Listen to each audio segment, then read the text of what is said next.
TVSന്റെ ഷോറൂമിലാണ് ആറ്റിങ്ങിലെ ഐക്യൂബിന്റെ review നമ്മൾ ഈ ഒരു ഷോറൂമിലാണ് എടുത്തിട്ടുള്ളത്. അപ്പൊ ഇന്ന് ഞാൻ കൊണ്ടുവന്നിട്ടുള്ളത് അപ്പാച്ചെ 164Vയുടെ റിവ്യൂ ആയിട്ടിരിക്കുന്നത്. ഫ്രണ്ട്സ്, അപ്പോൾ വീഡിയോ സ്കിപ്പ് ചെയ്യാതെ മുഴുവനും കാണുക. തീർച്ചയായും ലൈക്ക് ചെയ്യുക, കമന്റ് ചെയ്യുക, ഷെയർ ചെയ്യുക. നിങ്ങളുടെ വിലയേറിയ അഭിപ്രായങ്ങളൊക്കെ കമന്റ് ചെയ്യുക. എന്റെ വീഡിയോ നിങ്ങൾ ആദ്യമായാണ് കാണുന്നതെങ്കിൽ ദയവായി ചാനൽ സബ്സ്ക്രൈബ് ചെയ്ത് സപ്പോർട്ട് ചെയ്യണേ. അപ്പോൾ സമയങ്ങളില്ല, എല്ലാവർക്കും എന്റെ പുതിയൊരു വീഡിയോയിലേക്ക് സ്വാഗതം. ഹലോ ഫ്രണ്ട്സ്, അപ്പം നമുക്ക് വണ്ടിയുടെ ഫ്രണ്ട് പ്രൊഫൈലിൽ നിന്ന് തുടങ്ങാം. ഫ്രണ്ട് പ്രൊഫൈലിലേക്ക് വരുമ്പോൾ ആദ്യം തന്നെ കാണാൻ കഴിയുന്നത് നമ്പർ പ്ലേറ്റിന്റെ പ്ലേസ് ആണ്. അപ്പോൾ അതിന് മുകളിലായിട്ടൊരു വൈസറോ വിൻഷീൽഡോ ഒക്കെ ഉണ്ടായിരുന്നെങ്കിൽ കുറച്ചും കൂടെ കാണാൻ ഭംഗി ഉണ്ടായേനെ. അപ്പൊ എന്തായാലും നമ്മുടെ നമ്പർ പ്ലേറ്റ് വെക്കാൻ വേണ്ടിയിട്ടുള്ള സ്ഥലം വളരെ ക്യൂട്ടായിട്ടുണ്ട്. ഇതിന്റെ ഇരുവശങ്ങളിലുമായിട്ട് ഇൻഡിക്കേറ്റേഴ്സ് കാണാം. വളരെ ഷാർപ്പായിട്ടുള്ള ഒരു ഡിസൈൻ ആണ് ഇൻഡിക്കേറ്റേഴ്സിന് കൊടുത്തിട്ടുള്ളത്. അതോടൊപ്പം തന്നെ ഹാലജൻ ബൾബുകളാണ് യൂസ് ചെയ്തിരിക്കുന്നത്. ഇതിന് തൊട്ട് താഴെയായിട്ട് ഇന്ത്യയുടെ ഒരു ചെറിയ ഫ്ലാഗിന്റെ സ്റ്റിക്കർ കാണാൻ കഴിയുന്നതാണ്.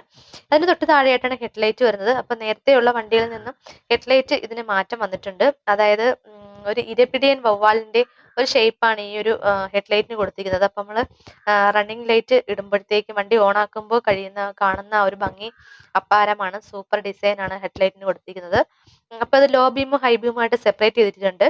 ഇനി താഴേക്ക് വരുമ്പോൾ ഫൈബർ ഫിനിഷിലുള്ള ഒരു മഡ് ഗാർഡ് കാണാം. വളരെ ഷാർപ്പായിട്ടാണ് ഈ ഒരു മഡ് ഗാർഡ് ഡിസൈൻ ചെയ്തിരിക്കുന്നത്. ഇവിടെ TVS റേസിംഗ് എന്നൊരു സ്റ്റിക്കർ കാണാൻ കഴിയുന്നുണ്ട്.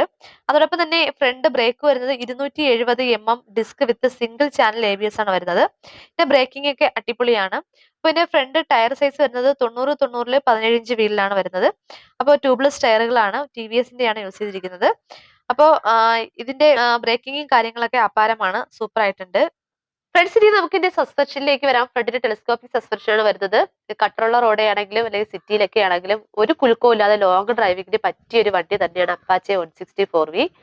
അപ്പൊ അതോടൊപ്പം ഇതിന്റെ എഞ്ചിൻ ഭാഗങ്ങളൊക്കെ നമുക്ക് ഇതിൽ വിസിബിൾ ആണ്. എന്നാലും ഇതിന്റെ എഞ്ചിന്റെ ഭാഗത്തായിട്ട് നമുക്ക് ഗാർഡൊക്കെ വരുന്നുണ്ട്. എഞ്ചിൻ പ്രൊട്ടക്ട് ചെയ്യുന്ന രീതിയിലുള്ള ഒരു ഡിസൈൻ, ഷാർപ്പ് ഡിസൈനിങ്ങോട് കൂടി ഒരു ഗാർഡാണ് അവിടെ കൊടുത്തിട്ടുള്ളത്. അതോടൊപ്പം തന്നെ ഇതിനൊരു ബട്ടർഫ്ലൈ ഗാർഡും വരുന്നുണ്ട്. അതും വളരെ ക്യൂട്ടായിട്ടുണ്ട്. പിന്നെ വരുന്നത് വെച്ചാൽ കാറ്റലറ്റിക് കൺവെർട്ടർ ആണ്. അപ്പൊ ഈ കാറ്റലറ്റിക് കൺവെർട്ടർ നിന്ന് സൈലൻസറിലേക്ക് പോകുന്ന ഭാഗങ്ങളൊക്കെ കാണാൻ വളരെ വളരെ മനോഹരമായിട്ടാണ് ഡിസൈൻ ചെയ്തിരിക്കുന്നത്. ഈ എഞ്ചിന്റെ ഭാഗത്തായിട്ട് TVS എന്ന് ബാഡ്ജ് ചെയ്തിട്ടുണ്ട്. ഇതിന് തൊട്ടടുത്തായിട്ടാണ് ഓയിൽ ചേഞ്ച് ചെയ്ത ഭാഗം വരുന്നത്. അവിടെ എത്ര ഓയിൽ ഫില്ല് ചെയ്യണം എന്ന് വരെ മെൻഷൻ ചെയ്തിട്ടുണ്ട്. അത് കൂടാതെ വണ്ടിയുടെ പേര് അപ്പാച്ചെ എന്ന വണ്ടിയുടെ പേര് സ്റ്റിക്കർ ചെയ്തിട്ടുണ്ട്. അപ്പൊ ഒരു സൈഡ് വൈസ് നോക്കുകയാണെങ്കിൽ വണ്ടി കാണാൻ വളരെ അടിപൊളിയായിട്ടാണ് ഡിസൈൻ ചെയ്തിരിക്കുന്നത്. അപ്പാച്ചെ 164Vയുടെ ബ്രേക്ക് പെഡൽ അലൂമിനിയം ഫിനിഷിൽ റബ്ബർ പാഡിങ്ങോടുകൂടിയാണ് വരുന്നത്. വളരെ സ്റ്റാൻഡേർഡ് ആയിട്ടുള്ള ഒരു ഡിസൈൻ ആണ് കൊടുത്തിരിക്കുന്നത്. അതോടൊപ്പം തന്നെയാണ് ആ ഫുഡ് റെസ്റ്റിന്റെ അറ്റത്തായിട്ടൊരു നോബ് കാണാൻ കഴിയുന്നുണ്ട്. ഇനി ഇതിന്റെ സൈലൻസർ കാണാൻ അടിപൊളിയാണ്. ഒരു ഡബിൾ ബാരൽ ഗണ്ണിനെ അനുസ്മരിപ്പിക്കുന്ന രീതിയിലുള്ള ഒരു ഡിസൈൻ ആണ് ഈ ഒരു സൈലൻസർ കൊടുത്തിട്ടുള്ളത്. ഈ വണ്ടിയിൽ എനിക്ക് ഏറ്റവും ഇഷ്ടപ്പെട്ട രണ്ട് പാർട്സുകൾ ഹെഡ്ലൈറ്റും സൈലൻസറും ആണ്. പറയാതിരിക്കാൻ വയ്യ, സൂപ്പർ ഡിസൈൻ ആണ് കൊടുത്തിരിക്കുന്നത്. ഈ ഒരു സൈലൻസറിന്റെ മുകളിൽ പ്രൊട്ടക്ഷൻ ഒക്കെ കൊടുത്തിട്ടുണ്ട്, ഗാർഡൊക്കെ വരുന്നുണ്ട്. അതോടൊപ്പം തന്നെ നമുക്ക് ഇതിന്റെ ബാക്ക് ടയറിലേക്ക് നോക്കാം. അപ്പൊ ബാക്ക് ടയറിന്റെ ഡിസൈനിലായിട്ട് ഒരു ടയർ ഹഗ്ഗർ വരുന്നുണ്ട്. അപ്പൊ ഇത് TVS റേസിംഗ് മോഡൽ ആയതുകൊണ്ട് തന്നെ ഈ ഒരു ടയർ ഹഗ്ഗർ ഒക്കെ ഒരുപാട് വണ്ടിക്ക് ഹൈലൈറ്റ് ചെയ്യുന്ന ഭാഗങ്ങളാണ്. കൂടാതെ ബാക്ക് ടയറിന് അകത്തേക്ക് കയറി നിൽക്കുന്ന മഡ്ഗാർഡ് നമുക്ക് കാണാൻ കഴിയുന്നുണ്ട്. ഇവിടെ 17 ഇഞ്ച് വീലില് 130/70 സൈസ് ടയറുകളാണ് ഇവിടെ യൂസ് ചെയ്തിരിക്കുന്നത്. ഇതിന്റെ ഗ്രാബ് റെയിൽസ് കാണാൻ പൊള്ളിയായിട്ടുണ്ട്. ഒരു ബാറ്റിന്റെ ചിറകിന്റെ ഡിസൈൻ ആണ് ഈ ഒരു ഗ്രാബ് റെയിൽസ് കൊടുത്തിരിക്കുന്നത്. ഡിസൈൻ മാത്രമല്ല, ഒരു ഉറപ്പുള്ളൊരു ഗ്രാബ് റെയിൽസ് തന്നെയാണ് വണ്ടിക്ക് വരുന്നത്. അതോടൊപ്പം തന്നെ ഇതിന്റെ ടെയിൽ ലാമ്പ് നോക്കുകയാണെന്നുണ്ടെങ്കിൽ അടിപൊളിയായിട്ടുള്ള ഡിസൈനാണ് ടെയിൽ ലാമ്പിന് കൊടുത്തിരിക്കുന്നത്. കണ്ണാടിയാണ് ഇതിന്റെ ഡിസൈൻ വരുന്നത്. LED ആണ് ഈ ഒരു ടെയിൽ ലാമ്പിന് കൊടുത്തിട്ടുള്ളത്. ഇത് തൊട്ട് ടെയിൽ ലാമ്പിൽ നിന്ന് പുറത്തേക്ക് തള്ളി നിൽക്കുന്ന രീതിയിലുള്ള ഒരു ഡിസൈനാണ് വന്നിട്ടുള്ളത്. അതിന്റെ ഇരുവശങ്ങളിലുമായിട്ട് നമുക്ക് ഇൻഡിക്കേറ്റേഴ്സ് കാണാം. ഹാലജൻ ബൾബുകളാണ് ഇൻഡിക്കേറ്റേഴ്സിൽ വരുന്നത്.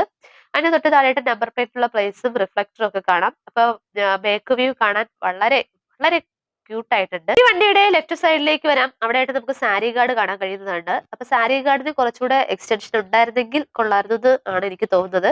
കാര്യം നമ്മൾ ലേഡീസിനെയൊക്കെ ഇരുത്തിക്കൊണ്ട് പോകുമ്പോൾ അവരുടെ സൈഡിലേക്ക് ഫുഡ് റെസ്റ്റ് ചെയ്യാൻ പറ്റിയ അറ്റാച്ച്മെന്റ് ഉണ്ടായിരുന്നെങ്കിൽ കൊള്ളായിരുന്നു. ഇത് തൊട്ട് താഴെയായിട്ട് നമുക്ക് ചെയിൻ ഗാർഡ് ഒക്കെ കാണാൻ കഴിയുന്നുണ്ട്. എല്ലാ ഫൈബർ ഫിനിഷിംഗിൽ വരുന്ന ചെയിൻ ഗാർഡാണ് വരുന്നത്. അതോടൊപ്പം തന്നെ തൊട്ട് ഫ്രണ്ടിലായിട്ട് നമുക്ക് ബാക്ക് സീറ്ററിന്റെ ഫുഡ് റെസ്റ്റ് കാണാൻ കഴിയുന്നുണ്ട്. അത് അഡ്ജസ്റ്റബിൾ ഫുഡ് റെസ്റ്റ് ആണ്. ഇനി നമുക്കിന്റെ ഗിയർ ഷിഫ്റ്റിംഗിലേക്ക് വരാം. വളരെ അടിപൊളിയായിട്ടുള്ള ഒരു ഗിയർ ഷിഫ്റ്റിംഗ് ആണ് ഈ ഒരു വണ്ടിക്ക് കൊടുത്തിരിക്കുന്നത്. 5 സ്പീഡ് ഗിയർ ആണ് വരുന്നത്. ഗിയറിന്റെ ഡിസൈൻ ഒക്കെ കാണാൻ വളരെ വളരെ അടിപൊളിയായിട്ടുണ്ട്. ഈ വണ്ടിയുടെ മൊത്തമുള്ള വെയിറ്റ് വരുന്നത് 152 കിലോഗ്രാം ആണ്. അപ്പൊ ആ ഒരു വെയിറ്റ് കപ്പാസിറ്റി വെയിറ്റ് താങ്ങാൻ പറ്റുന്ന രീതിയിലുള്ള ഒരു സ്റ്റാൻഡും ഒക്കെ ഇതിന് വരുന്നുണ്ട്. സൈഡ് സ്റ്റാൻഡും അത്യാവശ്യം ബേസ് ഒക്കെ ഉള്ള ഒരു സ്റ്റാൻഡാണ് കൊടുത്തിരിക്കുന്നത്. പിന്നെ ഈ സൈഡ് വൈസ് നോക്കുകയാണെന്നുണ്ടെങ്കിൽ ഇതിന്റെ എഞ്ചിൻ ഭാഗത്തൊക്കെ അപ്പർ സൈഡിൽ വരുന്നതിനെക്കാട്ടിയും കൂടുതൽ കവറിങ്ങോട് കൂടിയൊക്കെ വരുന്നുണ്ട്. അവിടെയും അപ്പാച്ചെ എന്ന വണ്ടിയുടെ പേര് മെൻഷൻ ചെയ്യുന്നുണ്ട്. പിറകിലേക്ക് വരുമ്പോഴത്തേക്കും RTR 164V എന്ന് മെൻഷൻ ചെയ്യുന്നുണ്ട്. അപ്പൊ 4 വാൾവ് വരുന്ന ഒരു വണ്ടിയാണ്, 160cc ആണ്. അപ്പൊ എന്തായാലും side vice left side vice നോക്കുകയാണെങ്കിൽ ഇവിടെയും അടിപൊളിയായിട്ടൊരു ഡിസൈൻ ആണ് വണ്ടിക്ക് കൊടുത്തിരിക്കുന്നത്. ഇനി നമുക്ക് ടാങ്കിലേക്ക് വരാം. ഇതിന്റെ ഇരുവശങ്ങളിലുമായിട്ട് TVSന്റെ ലോഗോ കാണാം. ഒരു അപാരമായിട്ടുള്ള ലുക്ക് തോന്നുമെങ്കിലും 12 ലിറ്റർ കപ്പാസിറ്റിയാണ് ടാങ്കിന് കൊടുത്തിട്ടുള്ളത്. അതോടൊപ്പം തന്നെ ടാങ്കിന്റെ ഇരുവശങ്ങളിലുമായിട്ട് സ്റ്റിക്കർ വർക്കും കാണാം. അപ്പൊ ടാങ്കിന്റെ സ്റ്റാർട്ടിംഗ് പോയിന്റിലായിട്ട് നമുക്ക് ഒരു 164Vയുടെ ഒരു അടിപൊളി ഒരു ലോഗോ കാണാൻ കഴിയുന്നുണ്ട്. അതിന്റെ മധ്യത്തായിട്ട് റെഡും ബ്ലാക്കും, ഗ്ലോസി റെഡും ബ്ലാക്കും കോമ്പിനേഷനുള്ള സ്റ്റിക്കർ വർക്ക് വണ്ടിയുടെ ടാങ്കിനെ കൂടുതൽ അട്രാക്ട് ചെയ്യുന്നുണ്ട്. ഇനി ഒരു പ്രത്യേകത എന്ന് വെച്ചാൽ ഈ ഒരു ടാങ്കിന്റെ റൈറ്റ് സൈഡിലേക്ക് മാറിയാണ് ഇതിന്റെ ഒരു ടാങ്കിന്റെ ലിഡ് വരുന്നത്. അപ്പൊ വണ്ടിയെ സംബന്ധിച്ചുള്ള അതൊരു പുതുമയുള്ള ഒരു ഡിസൈൻ ആണ്. അപ്പോൾ ടാങ്കിന്റെ ഒരു സ്ട്രക്ചർ കാണുമ്പോൾ വളരെ വലിപ്പം തോന്നുമെങ്കിലും ഒരു റൈഡർക്ക് കംഫർട്ടായിട്ട് ഇരുന്ന് യാത്ര ചെയ്യാൻ പറ്റുന്ന ഒരു ഡിസൈൻ തന്നെയാണ് ടാങ്കിന് കൊടുത്തിരിക്കുന്നത്. ടാങ്കിൽ നിന്ന് നമുക്ക് സീറ്റിലേക്ക് വരുമ്പോൾ ഒരു അടിപൊളിയായിട്ടുള്ള ഒരു സീറ്റാണ് വണ്ടിക്ക് കൊടുത്തിരിക്കുന്നത്. അതായത് ബാക്ക് സീറ്ററിനും ഡ്രൈവറിനും കംഫർട്ടായിട്ടിരുന്ന് യാത്ര ചെയ്യാൻ പറ്റുന്ന സീറ്റ് തന്നെയാണ് വണ്ടിക്ക് കിട്ടിയിരിക്കുന്നത്. സെപ്പറേറ്റ് ചെയ്തിട്ടില്ല. അതോടൊപ്പം തന്നെ സീറ്റൊക്കെ അത്യാവശ്യം കുഷനിക്കുള്ള സീറ്റാണ്, ഒരു സ്റ്റാൻഡേർഡ് ആയിട്ടുള്ള സീറ്റാണ്. ഇതിൽ TVS റേസിംഗ് എന്ന് മെൻഷൻ ചെയ്തിട്ടുണ്ട്. ഈ സീറ്റിന്റെ ഇരുവശങ്ങളിലുമായിട്ട് റെഡ് കളറിലെ സ്റ്റിച്ചിങ് വർക്കൊക്കെ നമുക്ക് കാണാൻ കഴിയുന്നുണ്ട്. അപ്പൊ ഈ വണ്ടിയുടെ മറ്റൊരു പ്രത്യേകത എന്ന് വെച്ചാൽ ഈ സീറ്റ് ഒന്നും ഒരുപാട് ഹൈറ്റിലൊന്നുമല്ല. ബാക്ക് സീറ്ററിനും നമുക്ക് സേഫ്റ്റി ആയിട്ട് ഇരുത്തിക്കൊണ്ടു പോകാൻ പറ്റുന്ന ഒരു തരത്തിലുള്ള സീറ്റ് തന്നെയാണ് ഡിസൈൻ ചെയ്തിരിക്കുന്നത്. ഫ്രണ്ട്സിന് ഇതിന്റെ ബ്രേക്ക് പെഡലിലേക്ക് വന്നാൽ 3 ആയിട്ട് നമുക്ക് അഡ്ജസ്റ്റ് ചെയ്യാൻ സാധിക്കുന്നതാണ്. ഇതിന് 3 മോഡുകൾ വരുന്നുണ്ട്. അപ്പൊ അത് ഏതൊക്കെയാണെന്ന് നമുക്ക് ഇൻസ്ട്രുമെന്റ് ക്ലസ്റ്റർ ഓൺ ആക്കുമ്പോൾ നോക്കാം. അതുപോലെ തന്നെ ബ്രേക്ക് ലിവറിന്റെ തൊട്ടടുത്തായിട്ട് നമുക്ക് പാസിന്റെ ഓപ്ഷൻ കാണാൻ കഴിയുന്നതാണ്. തൊട്ട് പിന്നിലെ വണ്ടിയുടെ ഡിമ്മും ബ്രൈറ്റും ലൈറ്റിന്റെ കൺട്രോൾ ചെയ്യുന്ന സ്വിച്ചസ് കാണാൻ കഴിയുന്നുണ്ട്. അതിന് തൊട്ടടുത്തായിട്ട് ഇൻഡിക്കേറ്ററിന്റെ സ്വിച്ച് വരുന്നുണ്ട്. ഇതിന്റെ തൊട്ട് താഴെയായിട്ട് ഹോണിന്റെ സ്വിച്ച് വരുന്നുണ്ട്. അപ്പോ ഈ ഒരു ഭാഗത്തായിട്ട് ഒരു ചെറിയ സ്വിച്ചും കൂടെ എക്സ്ട്രാ വരുന്നുണ്ട്. അത് വണ്ടിയുടെ ബ്ലൂടൂത്ത് കണക്ടിവിറ്റിയുടെ സ്വിച്ച് ആണ്.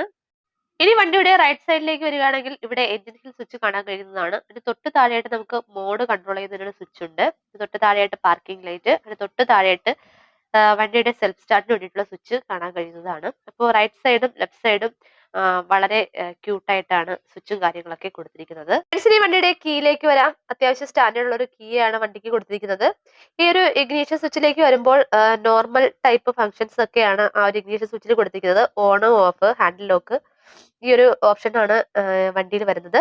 ഇനി നമുക്ക് ഇതിന്റെ ചാവി ഇഗ്നീഷൻ സ്വിച്ചിലേക്ക് ഇട്ടിട്ട് വണ്ടി ഒന്ന് ഓൺ ആക്കിയതിനു ശേഷം നമ്മുടെ ഇൻസ്ട്രുമെന്റ് ക്ലസ്റ്ററിൽ വരുന്ന ഇൻഡിക്കേഷനും കാര്യങ്ങളും എന്തൊക്കെയാണെന്ന് നോക്കാം. ഇവിടെയായിട്ട് നമുക്ക് ലെഫ്റ്റ് സൈഡിലേക്കുള്ള ഇൻഡിക്കേറ്റർ കാണിക്കുന്നതിന് വേണ്ടി മെൻഷൻ ചെയ്യുന്നതിനുള്ളൊരു ഓപ്ഷനാണ്. ഇവിടെ നമുക്ക് എഞ്ചിന്റെ വാണിംഗ് ലൈറ്റ് ആണ്. ഇവിടെ ഈ മിന്നി പറയുന്നത് ABS സിസ്റ്റത്തിനെയാണ് കാണിക്കുന്നത്. ഇവിടെയായിട്ട് നമുക്ക് ഒരു ലൈറ്റിന്റെ ഫംഗ്ഷൻസും കാര്യങ്ങളൊക്കെയാണ് ഇവിടെ നമുക്ക് വരുന്നത്. ഇവിടെ വരുന്നത് ന്യൂട്രലിന്റെ ഓപ്ഷൻസ് ആണ്. ഇവിടെ നമുക്ക് ഫ്യൂവലിന്റെ വാണിംഗ് ലൈറ്റ് ആണ് തരുന്നത്. ഇവിടെയായിട്ട് നമുക്ക് കീ ഇടുന്നതിന് വേണ്ടിയിട്ടൊരു ഓപ്ഷൻ ഇവിടെയായിട്ട് കൊടുത്തിട്ടുണ്ട്. കീ ഇടുന്നതിന് വേണ്ടിയിട്ടുള്ളതാണ്. ഇവിടെ വരുന്നതെന്ന് വെച്ചാൽ റൈറ്റിലായിട്ടുള്ള ഇൻഡിക്കേറ്റേഴ്സ് ആണ് ഇവിടെ വരുന്നത്. അപ്പോൾ അത് കഴിഞ്ഞിട്ട് വരുന്നതെന്ന് വെച്ചാൽ വണ്ടി ഇപ്പം സൈഡ് സ്റ്റാൻഡിലാണ്. സൈഡ് സ്റ്റാൻഡ് വീണിട്ടുണ്ടെങ്കിൽ അതിനുള്ളൊരു ഇൻഡിക്കേഷൻ നൽകുന്നതിന് വേണ്ടിയിട്ടൊരു ഭാഗം ഇവിടെ കൊടുത്തിട്ടുണ്ട്. വണ്ടി നമുക്ക് ബ്ലൂടൂത്ത് വെച്ച് കണക്ട് ചെയ്യാൻ പറ്റുന്ന ബ്ലൂടൂത്ത് കണക്ടിവിറ്റിയുടെ ഒരു ഭാഗം ഇവിടെ കൊടുത്തിട്ടുണ്ട്. ഇത് നമ്മുടെ ഗിയറിൻ്റെ പൊസിഷനാണ് കാണിക്കുന്നത്. ഇവിടെ വരുന്നത് സ്പീഡ്, നമ്മുടെ ആവറേജ് സ്പീഡും കാര്യങ്ങളൊക്കെ നമുക്കിവിടെ മെൻഷൻ ചെയ്യുന്നുണ്ട്. ഇവിടെയായിട്ട് നമ്മൾ നമ്മുടെ റിയൽ ടൈം നമുക്കിവിടെ കാണിക്കുന്നുണ്ട്. ഇവിടെയായിട്ട് വരുന്നത് നമ്മുടെ ആ ഒരു ഫ്യൂവൽ, നമുക്കിപ്പം എത്ര ലിറ്റർ ഫ്യൂവൽ ഇപ്പോൾ വണ്ടിയിൽ വരുന്നുണ്ട് എന്നുള്ളൊരു കാര്യമാണ് ഇവിടെ കാണിക്കുന്നത്.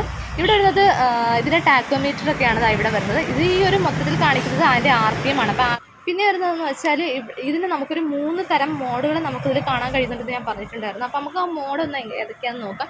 ഇപ്പോൾ കിടക്കുന്നത് റെയിൻ മോഡിലാണ് ഈ ഒരു വണ്ടി കിടക്കുന്നത്. റെയിൻ മോഡിലാണ് ഇപ്പോൾ ഈ വണ്ടി കിടക്കുന്നത്. നമുക്ക് ആ റെയിൻ മോഡിൽ നിന്ന് മാറ്റുമ്പോഴത്തേക്കും അർബൻ മോഡ് വന്നിട്ടുണ്ട് വണ്ടി. ഇപ്പോൾ അർബൻ മോഡ് കഴിഞ്ഞിട്ട് വരുന്ന അടുത്താണെന്ന് വെച്ചാൽ സ്പോർട്സ് മോഡാണ്. അപ്പോൾ ഒരു 3 ടൈപ്പ് മോഡ് തന്നെ ഇതിൽ കൊടുക്കുന്നത്. അതേപോലെ നമുക്ക് ആ ഓരോ മോഡിലും നമുക്ക് എന്ത് ചെയ്യാം, നമ്മുടെ വണ്ടിയുടെ ബ്രേക്കും നമുക്ക് കൺട്രോൾ ചെയ്യാൻ പറ്റുന്നതാണ്. ഇൻസ്ട്രുമെന്റ് ക്ലസ്റ്ററിന്റെ ഇരുവശങ്ങളിലുമായിട്ട് വരുന്ന സ്വിച്ചസ് ഒന്ന് നമുക്ക് നമ്മുടെ വണ്ടി ഏത് മോഡലാണോ അതിനെ കൺട്രോൾ ചെയ്യുന്നതിന് വേണ്ടിയിട്ടുള്ള അതിന്റെ ഓപ്ഷൻസ് ഒക്കെ കണ്ടുപിടിക്കുന്നതിന് വേണ്ടിയിട്ടുള്ള ഒരു സ്വിച്ചാണ് ഇവിടെ കൊടുത്തിരിക്കുന്നത്. അതിന്റെ ഓപ്പോസിറ്റ് ആയിട്ട് വരുന്ന സ്വിച്ച് എന്ന് പറഞ്ഞാൽ ഇതിന്റെ നമ്മുടെ വണ്ടിയുടെ സർവീസും കാര്യങ്ങളൊക്കെ മെൻഷൻ ചെയ്യുന്നതിന് വേണ്ടിയുള്ള സ്വിച്ചാണ്. അപ്പോൾ വണ്ടിയെ സംബന്ധിക്കുന്ന എല്ലാ ഡീറ്റെയിലും അടങ്ങുന്ന ഒരു അടിപൊളി ഇൻസ്ട്രുമെന്റ് ക്ലസ്റ്ററാണ് വണ്ടിക്ക് കൊടുത്തിരിക്കുന്നത്. ഫ്രണ്ട്സ്, അപ്പാച്ചെ 164 ഓൺ-റോഡ് പ്രൈസ് വരുന്നത് 1,49,846 രൂപയാണ്. ഇതിന്റെ എഞ്ചിൻ വരുന്നത് 164.9 cc single cylinder SY4 stroke oil cooled SOHC fuel എഞ്ചിനാണ്. ഇതിന്റെ മാക്സിമം പവർ വരുന്നത് 19.2 PS at 10,000 RPM, maximum torque വരുന്നത് 14.2 Nm അറ്റ് 8,750 RPM ആണ്. ഇതിന്റെ വിഡ്ത്ത് വരുന്നത് 790 mm, length 2035 mm, height 1050 mm, ground clearance 180 mm ആണ്.